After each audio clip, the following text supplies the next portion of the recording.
No? Molt bé. Acabaríem les preguntes en una pregunta que per errada se li atribuïa al senyor Montiel i pareix que va formular la il·lustre diputada Beatriz Gascó del grup parlamentari Podemos-Podem al Consell sobre la creació d'un servei meteorològic valencià. Un segon, que habilitem el temps. Vol pulsar, per favor? Molt bé. Quan vostè vulgui, senyora diputada. Gràcies, senyora presidenta. Senyora consellera, té previst aquest Consell donar compliment a la resolució 544 de la 8a legislatura de les Corts per la qual el govern valencià havia de fer un estudi per a valorar la necessitat i la conveniència de crear un servei meteorològic valencià, vist el benefici públic per als sectors productius valencians i per a la prevenció i protecció de la ciutadania? Moltes gràcies. Moltes gràcies. Per part del Consell té la paraula en quan posem el temps. I pulse el micro. La honorable consellera. Cuando usted oiga. Muy bien. Sí, las Cortes Valencianas aprobaron el pasado 25 de febrero es instar para realizar este estudio sobre la necesidad y conveniencia de un Servei Meteorològic valencià. Pero la verdad es que no es solo el acuerdo legislativo quien avala esta necesidad, sino también las características de nuestra orografía y de nuestro clima que provocan con frecuencia fenómenos meteorológicos extremos. También la experiencia que tienen las distintas consellerías que gestionan los impactos de los riesgos atmosféricos corroboran la necesidad de unas predicciones meteorológicas con más nivel de detalle y de fiabilidad, de las que desde la Agencia Estatal de Meteorología diariamente resultan insuficientes para la Comunidad Valenciana.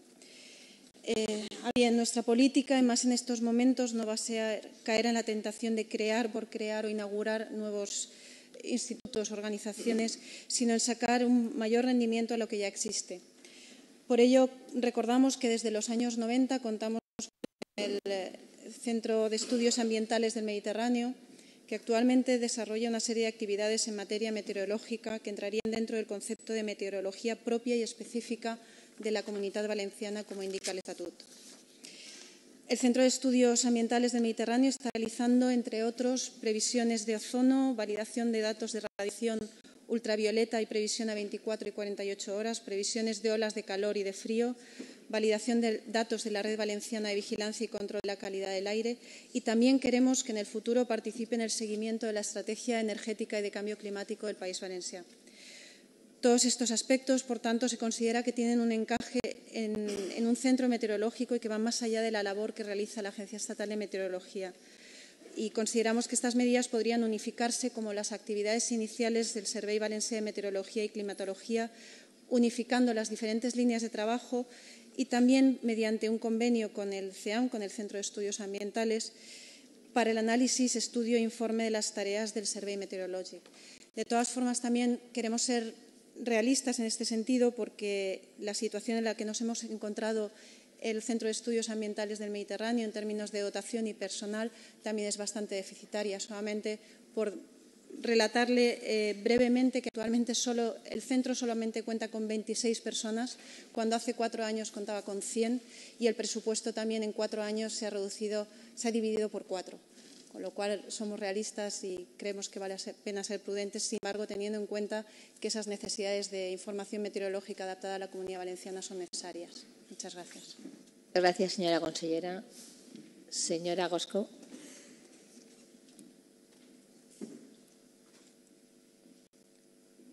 Quan vostè vulgui.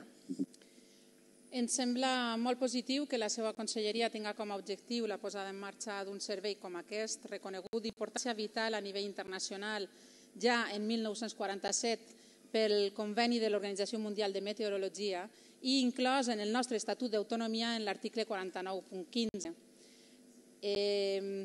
L'Agència Estatal de Meteorologia va dividir les competències per territoris i a la Comunitat Valenciana li correspon fer les prediccions d'oratge marítim i aeronàutic. mentre que des de Madrid i Barcelona s'encarreguen de fer la predicció i vigilància de fenòmens com les pluges, que són essencials per a una multitud de sectors com són l'agricultura, la pesca, l'aviació, la prevenció de riscos i l'estudi del canvi climàtic. La Comunitat Valenciana compta amb gran quantitat d'estacions i xarxes meteorològiques, pertanyents a entitats tant públiques com privades. Entre les estacions públiques cal destacar les de la Confederació Hidrogràfica del Xúquer, del Segura i de l'Ebre, les de l'IA, l'Agència Valenciana de Turisme, el SEAM, en efecte, les universitats i també les estacions d'ajuntaments i d'instituts de secundària. Entre les estacions privades cal destacar l'existència de diverses xarxes d'aficionats al llarg de la Comunitat Valenciana. El nostre territori compta amb una gran quantitat d'infraestructures, però caldria coordinar-les per tal de posar-les a disposició d'un servei d'utilitat pública tan important com és el meteorològic. Necessitem un poc de seny i trellat per dur avant aquesta tasca. Les dades de totes aquestes estacions haurien ser tractades per tal d'estudiar com ens afectarà el canvi climàtic, donat que les sèries i els estudis són una part fonamental de la meteorologia. Igualment importants són els servicis de prealerta i d'alerta dels fenòmens meteorològics extrems en la prevenció dels riscos per a la ciutadania.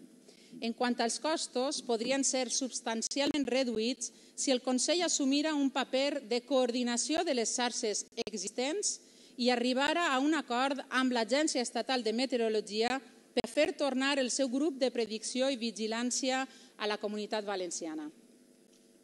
És necessària la creació, el desenvolupament i la posada en valor d'una xarxa que aglutine totes les estacions meteorològiques disponibles al territori valencià, oferint dades de qualitat al públic en general.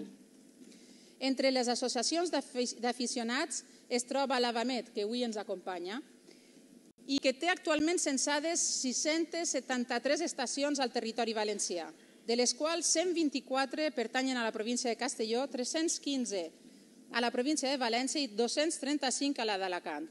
Aquestes estacions meteorològiques pertanyen a diferents xarxes sectorials, cadascuna pensada per a un ús en concret sense aprofitar tot el potencial que pot aportar. Desenvolupar el treball que aquesta associació sense ànim de lucre ha iniciat amb un projecte de xarxa meteorològica valenciana podria coordinar la incorporació de les estacions públiques a la pròpia xarxa, oferint dades al públic a temps real. A més, podria organitzar la recollida de dades meteorològiques que ja existeixen en les diferents xarxes per a usos específics, com per exemple mapa de riscos d'incendis a temps real o mapa de riscos per oratge advers a temps real, entre d'altres. Moltes gràcies. Gràcies, il·lustre diputada. Per a acabar de contestar, té la paraula la consellera, quan vulgui.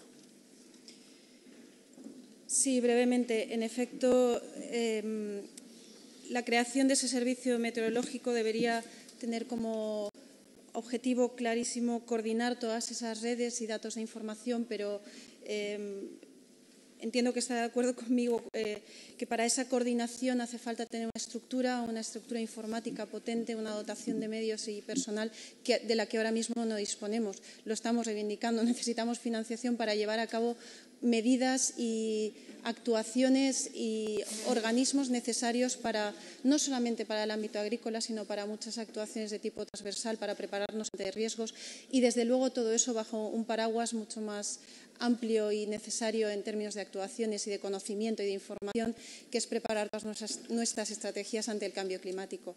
Pero es verdad que en el momento actual lo que podemos hacer a día de hoy con los presupuestos y la financiación escasa que tenemos es aprovechar el recurso y la institución que existe y que de momento mejor puede coordinar